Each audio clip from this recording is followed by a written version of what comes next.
Bom dia, nossa leitura hoje vai ser em Hebreus 4, começando no versículo 8. Porque se Josué lhe houvesse dado repouso, não falaria depois disso de outro dia. Portanto, resta ainda um repouso para o povo de Deus, porque aquele que entrou no seu repouso, ele próprio repousou de suas obras como Deus das suas. Procuremos, pois, entrar naquele repouso, para que ninguém caia no mesmo exemplo de desobediência. Porque a palavra de Deus é viva e eficaz, é mais penetrante do que qualquer espada de dois gumes, e penetra até a divisão da alma e do espírito, e das juntas e medulas, e é apta para discernir os pensamentos e intenções do coração. E não há criatura alguma que encoberta diante dele. Ante todas as coisas estão nuas e parente aos olhos daqueles que temos de tratar. Então aqui a palavra está dizendo que nada fica encoberto diante dos olhos de Deus. Nós vamos lá. Está falando aqui do repouso. Quando Deus criou o mundo, no 7º dia ele repousou. Trabalhemos a fim de entrarmos nesse repouso.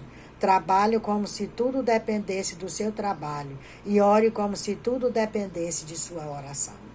E tudo depende da nossa oração. Entrar em seu repouso.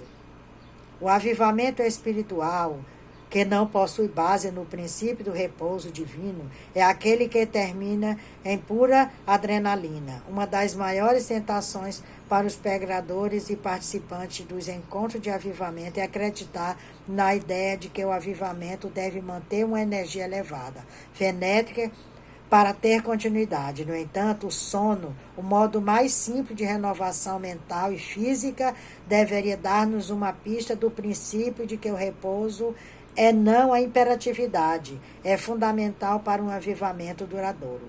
Ao longo dos séculos, pregadores que mantiveram grande intensidade nas reuniões de avivamento, a fim de conservá-la, enfrentavam morte prematura, fracasso moral e enfermidade física. Além disso, tinham seus ensinamentos desvirtuados. As chamas do avivamento, porém, devem ser mantidas por meio de um doce repouso. Olha só. Então, aqui ele está falando do repouso, não repouso de morte, mas que tudo tem o seu tempo. Quando nós trabalhamos na vida secular, nós temos repouso. Então, na vida, na caminhada com Cristo, é do mesmo jeito. Mas não querem dizer que você vai deixar tudo para lá, não. Temos que estar em espírito de oração, em vigilância constante, para que o inimigo não venha nos tirar do propósito. O nosso propósito é Cristo. A nossa morada não é aqui. Continuando, Cristo é superior ao sumo sacerdote do antigo pacto. Visto que temos um grande sumo sacerdote, Jesus, Filho de Deus, que penetrou nos céus, retemos finalmente a nossa confissão. Portanto, não temos um sumo sacerdote que não possa compadecer-se das nossas fraquezas, porém um que, como nós, em tudo foi tentado, mas sem pecado. Cheguemos, pois, com confiança ao trono da graça, para que possamos alcançar misericórdia e achar graça, a fim de sermos ajudados em tempo oportuno. Então, nós temos que estar firmes. Quem é o superior? É Cristo. Cristo, ele foi tentado. Ele foi morto e crucificado sem nenhum pecado, mas ele carregou sobre si todas as nossas enfermidades, todos os nossos pecados. Então, nós temos que estar firme, pedindo que o Senhor tenha misericórdia de nós, pedindo para Ele segurar na nossa mão e não nos deixarmos cair em tentação. Não nos deixar desfalecer nesse mundo cheio de grande tribulação. Que permanecemos firmes até o dia glorioso da vinda do Senhor Jesus Cristo. Porque Ele é que nos fortalece, Ele que nos dá combustível para que nós possamos seguir firme até o dia glorioso da vinda do Senhor Jesus. Então, que Deus venha nos abençoar poderosamente. Mas eu quero ler bem aqui uma passagem ainda que ele fala a respeito da fé. A natureza da fé é exemplo de fé tirados do Antigo Testamento. Aqui nós continuamos aqui em Hebreus agora, Hebreus 11. Hebreus 11:5 diz assim: pela fé Enoque foi transladado para não ver a morte e não foi achado porque Deus o transladara, visto como antes da sua transladação alcançou o testemunho de que agradara a Deus. Ora, sem fé é impossível agradar-lhe, porque é necessário que aquele que se aproxima de Deus creia que ele existe, que ele é galardoador dos que o buscam. Então, veja só, os profetas,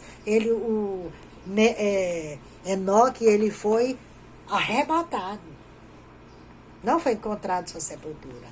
Porque as obras deles, Deus se agradou das obras deles, do que ele fazia. Por isso, Deus não deixou que ele visse a morte. E nós, como seres humanos, temos que permanecer firme até o dia glorioso da vinda do Senhor Jesus. Tem mais, ele diz assim: pela fé Abraão, sendo chamado, obedeceu, indo para um lugar que havia de receber por herança, e saiu sem saber para onde ia.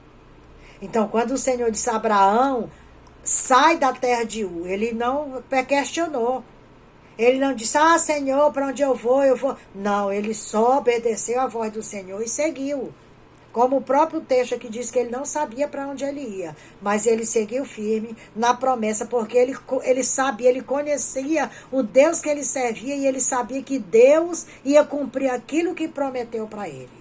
Assim como quando ele prometeu que vem buscar um povo, ele vai vir nos buscar. Por isso nós temos que estar firme na rocha que é Jesus. Ele virá a qualquer momento, ele está. Os sinais estão aí nos 4 cantos do universo. E Jesus está voltando. Para isso nós temos que permanecer firme. Ele diz mais: pela fé também a mesma Sara recebeu a virtude de conceber e dar luz, já fora da idade, porquanto teve por fiel aquele que ele tinha prometido. Olha só. Deus prometeu a Abraão que ele teria um descendente. E ele cumpriu. Pelo que também de um a esse, já amortecido, desceram tantos em multidão, como as estrelas do céu, como a areia inumerável que está na praia do mar. Essa foi a descendência de Sara e Abraão. O Senhor disse que a descendência dele não teria como contar, por causa que seria como a areia do mar. Ninguém consegue contar a areia do mar. Assim foi a descendência de Abraão, porque Deus prometeu e ele é fiel para cumprir aquilo que ele nos promete. Todos estes morreram na fé, sem terem recebido as promessas, mas vendo-as de longe e crendo nelas, abraçando-as, confessaram que eram estrangeiros e peregrinos na terra. Olha só. Nós somos peregrinos aqui nessa terra.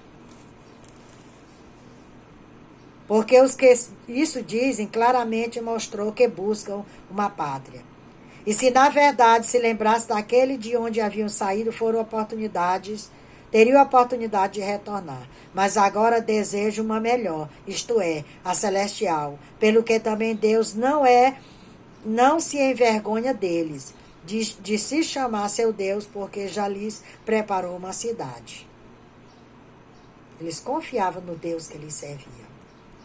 Pela fé ofereceu Abraão a Isaque, quando foi provado, sim, aquele que recebera as promessas ofereceu o seu unigênito. Sendo-lhes dito, em Isaque será chamada a tua descendência. Considerou que Deus era poderoso para até dos mortos o ressuscitar. Olha a fé de Abraão. Ele sabia que Deus ia prover. E também em figura ele o recobrou. Pela fé Isaque abençoou a Jacó e Esaú no tocante às suas futuras. Pela fé Jacó, próximo da morte, abençoou cada um dos filhos de José e adorou encostado à ponta do seu bordão. Pela fé José, próximo da morte, fez menção da saída dos filhos de Israel e deu ordem acerca de seus ossos. Então aqui nós vemos os profetas, a fé dos grandes profetas. Pela fé, Moisés, já nascido, foi escondido 3 meses por seus pais, porque viram que era um menino formoso e não temeram o mandamento do rei. Pela fé, Moisés, já sendo grande, recusou ser chamado filho da filha de Faraó, escolhendo antes ser maltratado com o povo de Deus, porque por um pouco de tempo teve o gozo do pecado. Moisés, ele foi instruído, ele foi ensinado nas leis do rei, mas ele preferiu sofrer do que negar o seu povo. Então, que nós venhamos meditar profundamente na palavra do Senhor. Leia a Bíblia, porque é ela que nos fortalece, ela é que nos sustenta. Ela é a nossa condução aqui nesse mundo cheio de tanta tragédia. Mas eu quero louvar bem aqui um hino que diz assim: trabalhai e orai. Eu quero trabalhar para meu Senhor, levando a palavra com amor. Quero eu cantar e orar, e ocupado eu quero estar assim na vinha do Senhor. Trabalhai e orai, na seara e na vinha do Senhor. Meu desejo é orar, e ocupado eu quero estar sim na vinha do Senhor.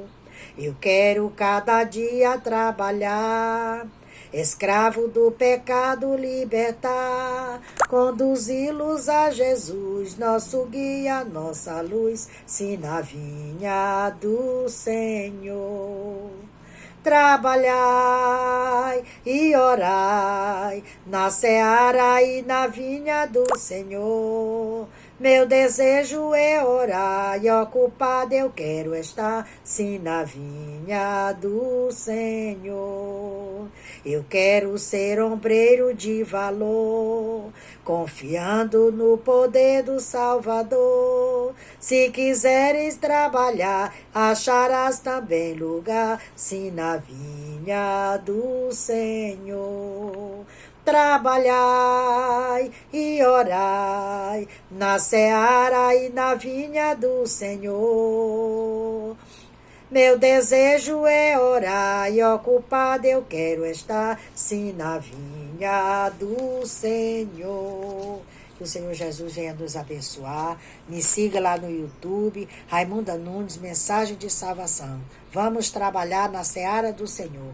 Vamos usar as nossas redes sociais para semear a semente do Evangelho, mensagem de salvação, para que outras vidas sejam alcançadas. Leia a Bíblia, medite na palavra, leitura, oração, meditação e ação. Se Deus me permitir, amanhã estarei aqui novamente.